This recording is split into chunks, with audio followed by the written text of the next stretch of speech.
In the summer of 1976, four friends set out on what should have been an ordinary camping trip deep in the forests of northern Maine. Charlie Foltz, Jack Weiner, Jim Weiner, and Chuck Rakovich paddled their canoes across the remote Allagash waterway, a place of quiet lakes, endless pines, and skies so clear you could see the Milky Way stretching to the horizon.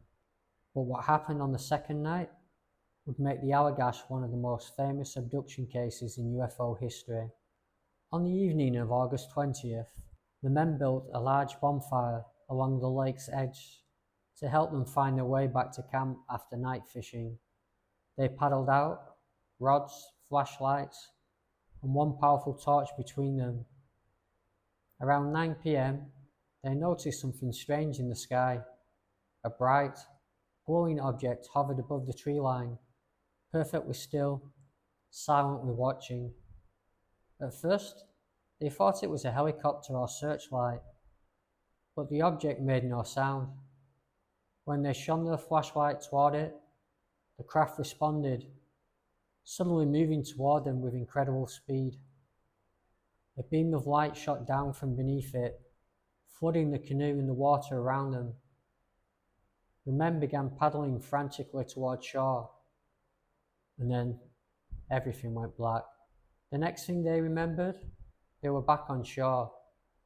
The bonfire, which should have burned for hours, had almost completely gone out. Somehow, several hours had passed, yet none of them could remember how they got back. In the days that followed, each man experienced the same recurring nightmare, being inside a brightly lit room, surrounded by small beings with large eyes and metallic instruments. They woke drenched in sweat, with flashes of fear they couldn't explain.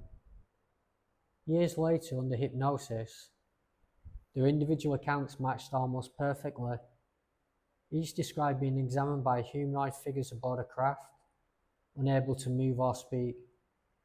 The consistency of their stories, given separately, became a central reason investigators found the case so compelling. Skeptics, of course, point to alternative explanations: shared suggestion, hypnosis-induced false memory, or misinterpretation of a natural phenomenon on the lake that night. But for believers, and for the four men themselves, the truth was far stranger. To this day, the Allagash abductions remain one of the most detailed multiple witness abduction claims ever recorded. No physical evidence was ever found, but the emotional scars and the conviction of those involved never faded. Four men went fishing in the wilderness and came back with a story that still divides scientists, skeptics, and ufologists nearly 50 years later. What really happened on that dark lake in 1976? A shared illusion, or a genuine encounter with something beyond our understanding?